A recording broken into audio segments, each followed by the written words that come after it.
Not only is this the most talked about and most awaited car of the last few months, it's probably one of the biggest launches we've been waiting for the past year and a half. And if I had a rupee for every time somebody asked me about when the new Maruti Suzuki Vitara Brezza is coming out, I'd probably have enough money to buy one. So, does it live up to everybody's expectations? Well, look at it.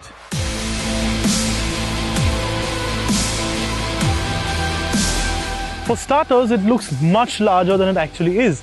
This is a sub 4 meter compact SUV, but look at it, it's angular, it's aggressive, and as with most SUVs recently, you get a large front chrome grille and big headlamps with daytime running lights and a projector setup.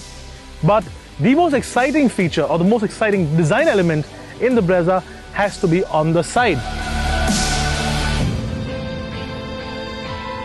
Now there are obvious design elements that remind us of the Swift, especially when you look at the A-pillar here.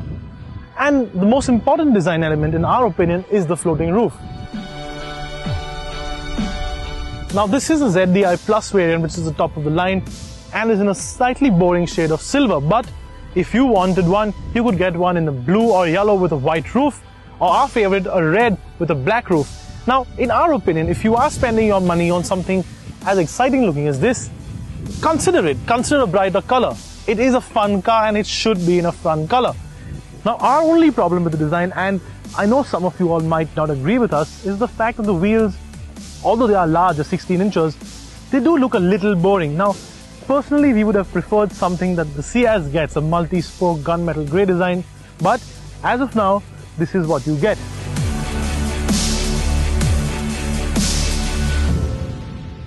Around the back, you get a set of chunky tail lights and a chrome tailgate accent piece that has the Brezza logo stamped into it. What we are a little concerned about, however, is the fact that the lit up area in the tail lamp when the parking lights are on might not be enough on the low visibility Indian roads. Now when it comes to the interiors of the Vitara Brezza, I think Maruti has decided to play it a little safe and offer a more simple and stylish solution as compared to some of the more over-the-top designs you find on some of the other SUVs. They have this squircle, what is basically a square with circular edges design on the central console, and the central infotainment screen, which is the same as the one on the Baleno. Of course, it does have navigation, and if like me you're an Apple person and use an iPhone, it also has Apple CarPlay, which makes it a real boon to use.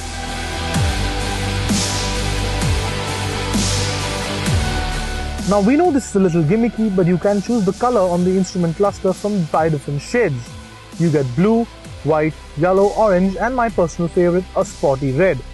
Other features include the start and stop button, cruise control, automatic headlamps, and rain sensing wipers. Now although all these features are all well and good, and the Brezza has a lot of them, what we are really disappointed with is the quality of the plastics.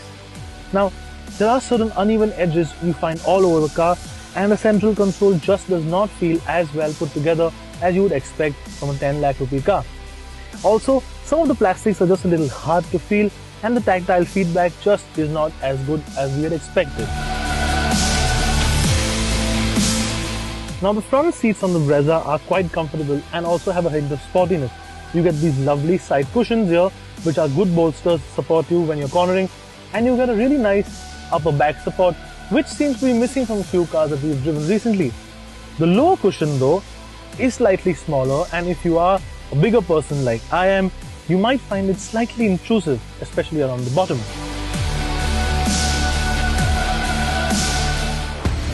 Now the Brezza is mainly going to be a family car, and we expect the rear seats to be used a lot. Thankfully, you have a lot of leg space and a lot of head space.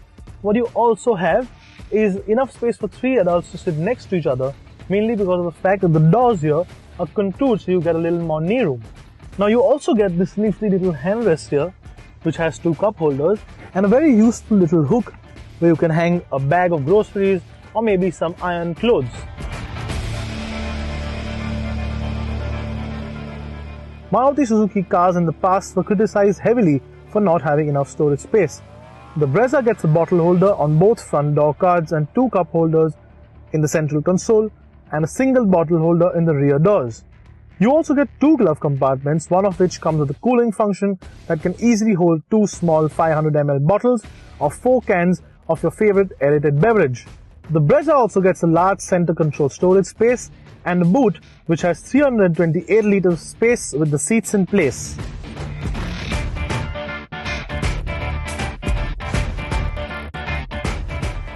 Now the Brezza comes with the same 1.3 liter diesel engine that we are so used to in the likes of the Ciaz, the Swift and the Baleno, and it drives pretty much the same. Facts and figures: 90 PS of peak power, 200 Newton meters of peak torque, and an ARAI approved fuel efficiency figure of 24.3 kilometers per liter.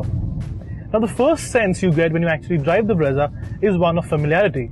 It drives pretty much the same as the Baleno does or the Swift does, and the engine is really healthy as it was before. Now the gearbox is just slightly different. Well, it is the same 5-speed manual transmission, but for the Brezza, they have changed around the ratios a little bit and tuned it to be a little more responsive. And as there always was, there is still a little bit of turbo lag in the engine when you are at a slightly higher gear and a slightly lower speed, but drop down a few gears, maybe from 5th to 3rd or 4th, and the response is quite immediate.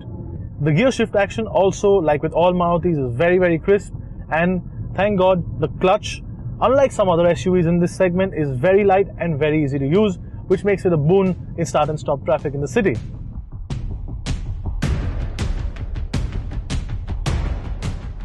The Vitara Brezza does have quite a high level of noise that filters into the cabin, especially when the engine is revved past the 3000 RPM point.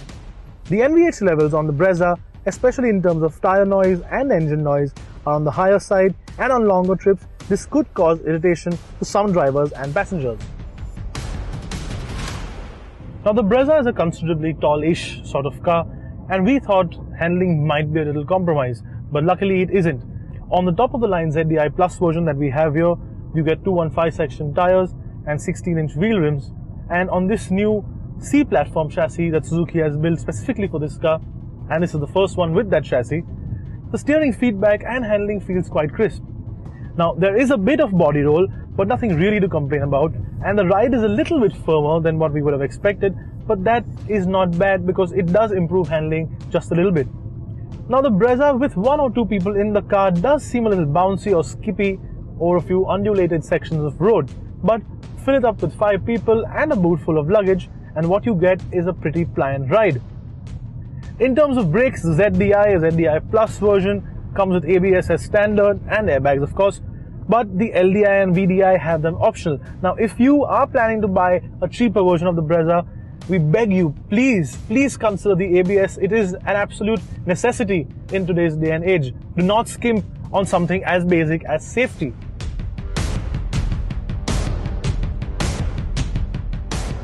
There is no denying the fact that the Vitara Brezza is a sure shot winner for Maruti Suzuki. It gets good understated looks, a great interior and a good mechanical package.